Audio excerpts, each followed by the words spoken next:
Everyone ran when they saw the lions, except for the old man, who stood still. And then, something extraordinary happened.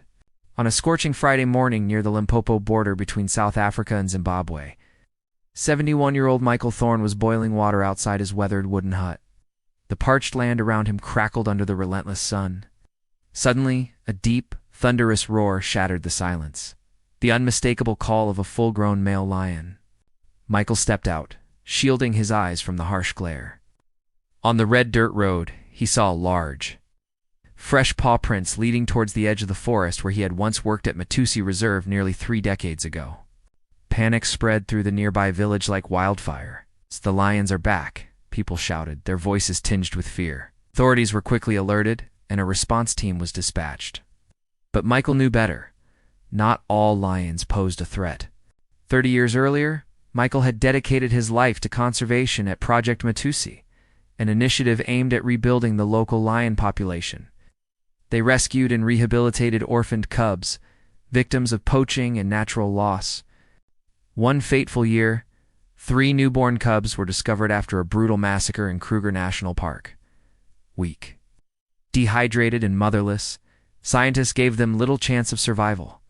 But Michael, driven by compassion, volunteered to take them into his own quarters within the reserve. He and his beloved wife Evelyn raised the cubs as if they were their own children. They named them Aslan, Sori, and Tau. Evelyn bottle-fed them with goat's milk and sang ancient Zulu lullabies learned from local tribes. The playful cubs turned their home into a playground, climbing the roof and scratching walls like mischievous kittens. As the cubs approached their 2nd year, it was time for them to return to the wild. "We're born to be kings, not pets," Evelyn had said, placing a gentle kiss on Aslan's forehead. The words echoed in Michael's mind, bittersweet with memory. Years passed, bringing both joy and sorrow. Evelyn succumbed to cancer, leaving Michael alone with his memories. The Matusi Project lost funding and shut down, but Michael remained, tending what he called his land of memories. And then, on that fateful Friday morning, they returned. 3 fully grown lions, powerful and majestic, emerged from the sparse woods. They didn't growl or stalk. They simply gazed at him with familiar eyes. Aslan took the lead, his golden eyes locking with Michael's. There was no fear, only recognition. A low sound rumbled from his throat. Not a roar, but the same little moan he had made as a cub when asking to be held. Michael said nothing, a smile breaking across his weathered face as tears rolled down his cheeks. "I knew you'd come back," he whispered, his voice thick with emotion. From that day forward, every Friday afternoon, the lions returned. They would lay under the old marula tree near Michael's hut, not hunting nearby or causing fear. They simply rested there, quietly, as if it was the only place in the vast wilderness that still felt like home. Once they left part of an antelope near his doorstep. Michael understood the gesture immediately. "You're feeding your father now?" he mused, touched by their care. Each week brought a new offering, a fresh bone, a tuft of fur, a dried fruit husk, like sacred gifts from the wild. Word of this extraordinary bond spread quickly. South African media arrived first, followed by BBC and National Geographic, all eager to witness this unprecedented relationship. Researchers were stunned by what they saw. Dr. Nandi Kumalo from the University of Pretoria declared it the longest recorded. Cross-species emotional bond ever seen in wild lions. The scientific community was abuzz with theories and speculations. In the 3rd year of their weekly visits, Michael brought out an old photograph of Evelyn and placed it on the stone table by the porch. When Aslan saw it, he approached slowly, sniffing the image for a long time, before letting out a low, mournful growl. "You remember her too," Michael whispered, placing a hand on the frame, his heart heavy with shared grief. Encouraged by this response, Michael began bringing out more of Evelyn's belongings. Her old scarf, the mug she used to warm milk for the cubs, and even a recording of her singing their favorite lullaby.